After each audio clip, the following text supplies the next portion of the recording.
Stone Soup. Retold by Heather Forrest and illustrated by Susan Gaber. There was once a comfortable little village nestled in the mountains. The people who lived there had more than enough to keep themselves content. One day, two travelers came along. Their coats were tattered, their hats were torn, their dusty shoes had holes in their soles. Hungry and tired, one traveler said to the other, "Surely someone here can spare a bit of food." They knocked boldly on the door. It creaked open, and a woman asked, "What do you want?" "Please," said one of the travelers, "we are hungry. Do you care? Will you share? Do you have any food?" The woman squinted her eyes and tartly replied, "No." She quickly slammed the door shut.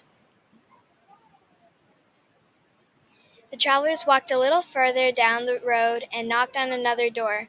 A young boy answered. His chocolate-brown eyes were sweet. "Good day," he said shyly. "What do you want?" "Please," said one of the travelers, "we're hungry. Do you care? Will you share? Do you have any food?" The boy replied, "There is no food here," and closed the door. The travelers wandered wearily through the village, knocking on every door. But everywhere they heard, "I don't care, I won't share, there is no food." They sat to rest beside a well. One traveler sighed and clutched his empty belly. He said, "If there is really no food in this elegant little village, then the people who live here are in greater need than we are. We should make them our magical soup." The two travelers climbed up on the edge of the well and shouted, "We are master cooks. If anyone in this town has a big black pot, we will make the most delicious soup anyone has ever tasted." A door slowly opened. A round man emerged carrying a gigantic black pot. "I love to eat," he said. "Here's a pot. Let me see what two master cooks can do with it." "Watch and see," said one traveler with glee. The travelers filled the pot with cold water and built a fire. Soon flames licked the sides of the pot and billows of steam rose into the air. Curious people began to gather. "What is happening?" the townspeople asked. "We are making an unusual soup," said one of the travelers. "It requires a special magical ingredient I'm certain we can find in this town." All the eyes in the crowd watched as one of the travelers reached down and picked up an ordinary stone. He tossed it into the pot with a splash. "We're making stone soup," he said. "It will be nutritious, delicious, incredible, and edible. But it would taste better," he paused and sighed, "if we only had a carrot." "Where would we find a carrot in this town?" the other traveler asked. "We knocked on every door, and everywhere we heard, 'I don't care, I won't share, there is no food.'" "Then perhaps we cannot make this delicious soup after all," they both announced with a sad shrug of their shoulders, and began to turn away. A child timidly raised her hand and said, "Wait, I might have a small carrot." "Excellent!" shouted the travelers. "Bring what you've got. Put it in the pot. We're making stone soup. This magical soup would taste even better if we had a potato," they added.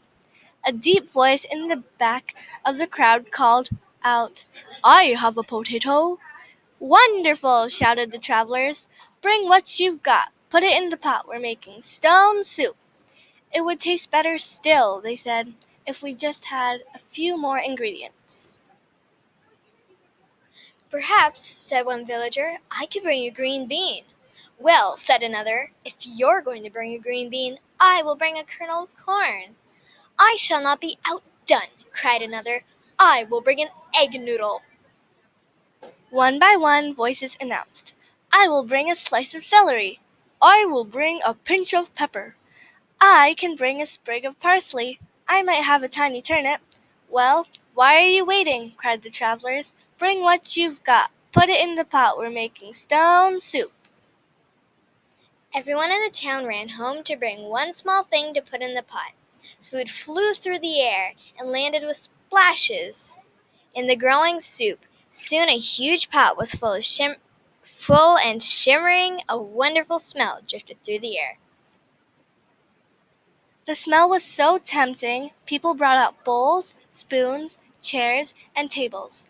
They placed hearty loaves of bread, chunks of cheese, and bowls of fruit on tablecloths.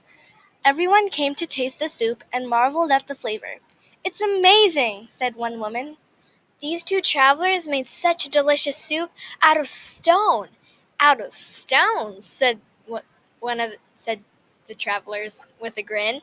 "And a magical ingredient, sharing." As the travelers left the town, they said, "If anyone wants to make this soup again, just remember the recipe. Bring what you've got, put it in the pot. Every bit counts, from the largest to the least. Together we can celebrate a stone soup feast." The end.